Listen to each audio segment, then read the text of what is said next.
तरीके से खेती।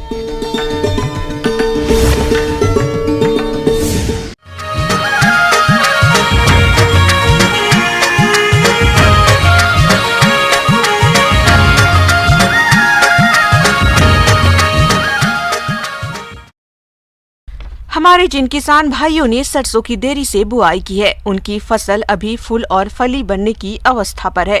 तो इस फसल से अच्छी उपज लेने के लिए जरूरी है कि फसल में किए जाने वाले कार्यों को सही तरीके से किया जाए। अगर फसल प्रबंधन ठीक से नहीं होगा तो उपज में कमी आएगी। इसलिए आप कैसे करें सरसों की फसल में किए जाने वाले कार्यों को, इसके बारे में जानकारी दे रहे हैं जवाहरलाल नेहरू कृषि विश्वविद्यालय जबलपुर के वरिष्ठ वैज्ञानिक डॉक्टर शेखर सिंह बघेल।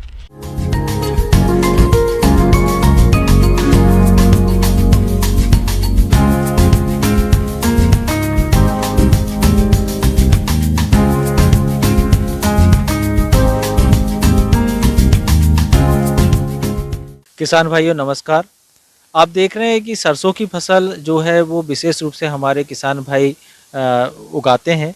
और जब भी हम सरसों की फसल की बुआई की बात करते हैं या इसकी खेती की बात करते हैं तो इसमें जो किसान प्रारंभिक रूप से कई बार कुछ क्षेत्रों में पहले बुआई कर देते हैं और कुछ क्षेत्रों में जो जहाँ पर ज़्यादातर हमारी दो फसलें ली जाती हैं उन क्षेत्रों में फसल कटाई के बाद ही सरसों की फसल लगाई जाती है।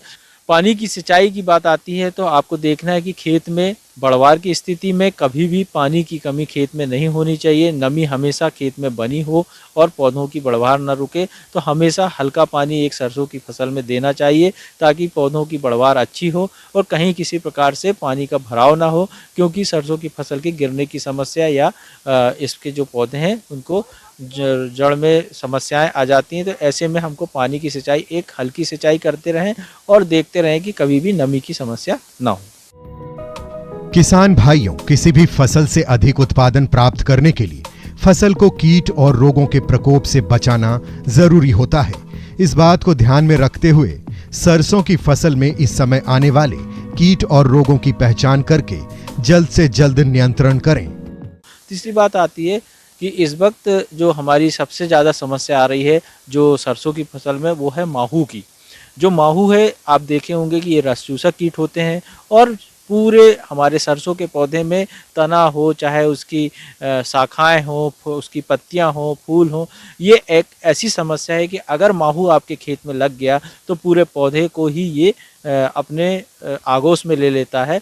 और आपने देखा होगा कि जो प्रकाश जो होता है वो हमारे पौधों को ठीक रूप से नहीं मिल पाता, ये पूरा रस चूस लेते हैं, प्रकाश संश्लेषण की समस्या आ जाती है और जो बढ़वार है वो भी बाधित होती है, साथ ही जो दाने बनते हैं वो छोटे हो जाते हैं और आपका उत्पादन बहुत ज़्यादा प्रभावित होता है। ऐसे समय हमको चाहिए कि माहू की रोकथाम के लिए जो दवाएं हैं उनका इस्तेमाल करें। और माहू की दवाएं जो हैं उसमें प्रमुख रूप से जो कीट रोकने के लिए जो दवा है उसमें है इमेडाक्लोप्रिड जो दवा है, उसकी लगभग 1 ml मात्रा प्रति लीटर पानी में घोल बनाकर उसका छिड़काव कर सकते हैं।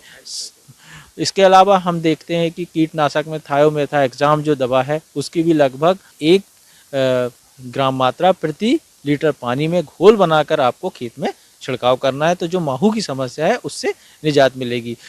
सरसों का सफेद रतुआ रोग, इस रोग से पौधों की पत्तियों की निचली सतह पर सफेद रंग के फफोले बनते हैं। रोग की उग्रता बढ़ने पर ये आपस में मिलकर अनियमित आकार के दिखाई देते हैं। पत्ती को ऊपर से देखने पर गहरे भूरे रंग के धब्बे दिखाई देते हैं। कभी कभी रोग फूल और फली पर केकड़े के समान फूला हुआ भी दिखाई देता है। इस रोग के नियंत्रण के लिए बीजों को उपचार करके ही बुआई करना चाहिए। इसके अलावा रिडोमिल MZ 72, WP और मैंकोजेब 1250 ग्राम प्रति 500 लीटर पानी में घोल बनाकर 2 छिड़काव 10 दिन के अंतराल से 45 और 55 दिन की फसल पर करने से रोग का नियंत्रण किया जा सकता है। इसके अलावा भी आपने देखा होगा कि जब हमारे दाने बन गए हैं, अच्छी फलियां बन गई हैं, इस वक्त भी इसमें प्रमुख रूप से जो हमारे कीट हैं उसकी समस्या आती है। और उसमें कई बार देखा गया है कि कीट के साथ साथ एक जब पौधे पकने लगते हैं और बालियां पकने की स्थिति में होती है तो आपने देखा होगा भभूतिया रोग की समस्या बहुतायत में सरसों की फसल में देखी जाती है। भभूतिया मतलब कि हमारे खेत में पाउडरी मिल्ड्यू की समस्या आ गई है और पाउडरी मिल्ड्यू में आप देखेंगे कि पत्तियों के आसपास ऊपर नीचे पाउडर के समान जो पदार्थ है वो बहुतायत में दिखाई देगा। ये एक ऐसी समझ है जिसके कारण प्रकाश संश्लेषण की समस्या पैदा हो जाती है और प्रकाश संश्लेषण कम होगा तो पौधों को भोजन कम बनेगा और उसके जो पौधे हैं में जो दाने बन रहे हैं वो कई बार उनका सही तरीके से तैयार नहीं हो पाते, उनके दाने के आकार छोटा रह जाता है, कई बार बालियां पोची रह जाती हैं। तो पाउडरी मिल्ड्यू की रोकथाम के लिए हमको चाहिए कि जो हमारे वावेस्टिन जो दवा है उसकी लगभग 2 से 3 ग्राम मात्रा प्रति लीटर पानी में घोल बनाएं और उसका छिड़काव करें। तो जो भभूतिया है या जो हम कह सकते हैं कि पाउडर मिल्ड्यू जो समस्या है, इससे हमारी सरसों की फसल को बचाया जा सकता है, रोकथाम की जा सकती है। सरसों का तना सड़ना या पोलियो रोग। सरसों की फसल में ये रोग फूल आने के बाद ही पनपता है। इस रोग से तने के निचले भाग में मटमैले या भूरे रंग के धब्बे दिखाई देते हैं। यह धब्बे रुई जैसे सफेद जाल से ढके होते हैं। रोगों की अधिकता में पौधा मुरझाकर टूट जाता है या फिर नीचे की ओर लटक जाता है। इसके नियंत्रण के लिए स्वस्थ और प्रमाणित बीज का ही उपयोग करें। बीजोपचार करके ही बुआई करें। गर्मियों में खेत की गहरी जुताई कर फसल के अवशेषों को नष्ट कर दें। सिफारिश से अधिक नाइट्रोजन प्रयोग ना करें। बीमारी का प्रकोप दिखाई दे तो 0.1% की दर से कार्बन डाइजिम दवा फूल की अवस्था पर 10 दिन के अंतराल में 2 बार पत्तियों व तने पर छिड़काव करें।